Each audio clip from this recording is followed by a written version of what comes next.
Alright guys, welcome back to another episode of Off Axis Builds. Tonight we're going to get started on getting this guy installed.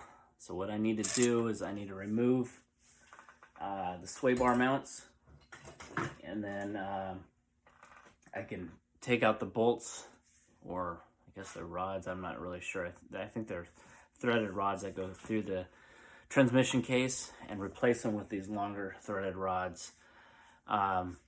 So that's the plan for tonight, and then hopefully I can dry fit that brace, and if it works out nicely, then I will get it painted and get it installed. So let's get underneath the car. All right, guys.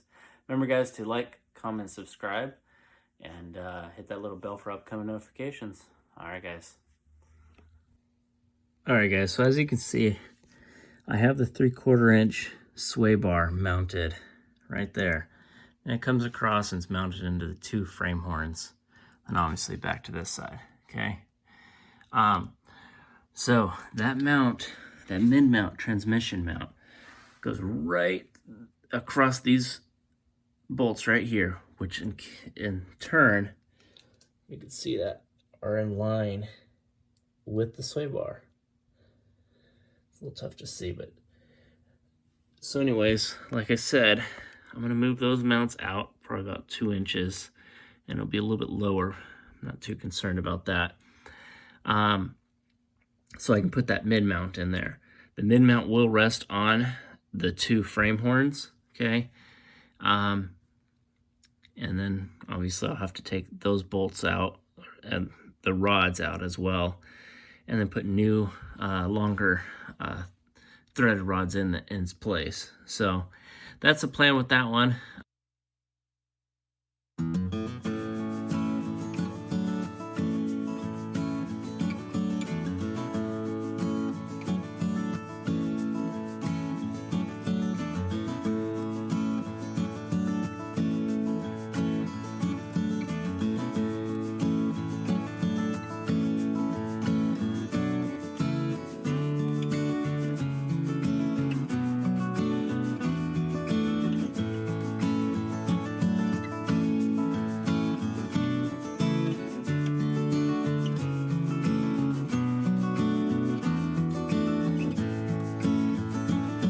So first things first, we got to get these 4 nuts off. So let's go ahead and take that down.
Alright guys, so these are 4 inches long.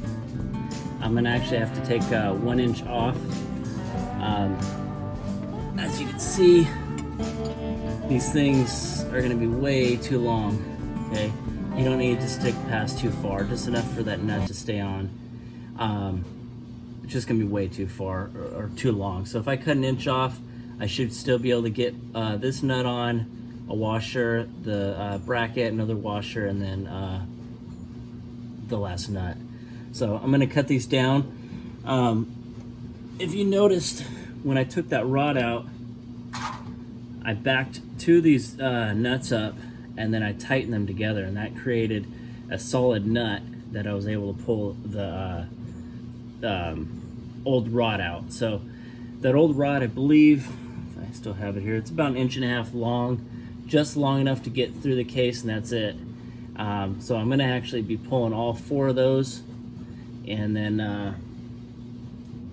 we'll put these new rods in. So let me go ahead and get these things cut down and we'll continue.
Alright guys, so I got that thing in there. It fits nicely. I had to drill out the holes just slightly larger. No big deal. So it fits there. At this point I just want to get it painted, and then we'll put the bushings in on both sides, and then I'll do the sway bar.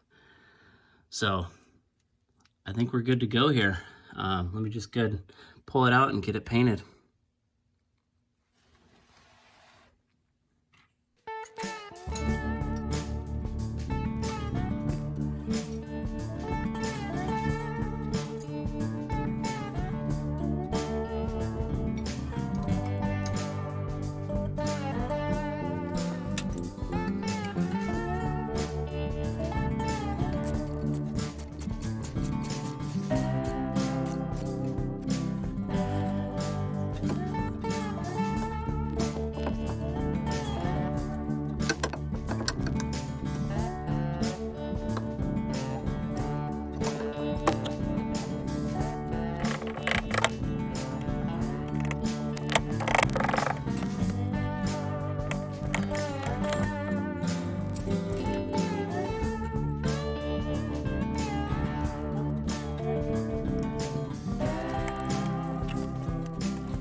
Alright guys, so I got that thing in its place. Got the sway bar mounted.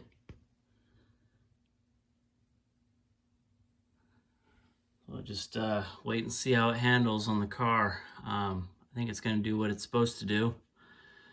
It's fairly easy to install. Now, get that ground strap back on. I have a hard mount on the nose, so technically I don't need that ground strap, but it's always good to have it, especially if you rubber mount your transmission. But it doesn't hurt to have more grounds on your engine and your transmission than, you know, having none. So anyways, there you go. Got that thing installed. Looks great. All right, guys. All right, guys. Thanks for watching another episode of Off Axis Builds. Got that mid-mount transmission mount and sway bar mount back up underneath there. Looks great. Pretty happy with it. Can't wait to see how it's actually gonna hold up when I start to drive the car. So anyways, like I said before, it installs the same way your the MP cross brace would go. The only difference is I welded on those two side pieces for the sway bar mount. So anyways, thanks again for watching. Remember to like, comment, subscribe. Remember guys, it's always built, not bought. See you in the next one.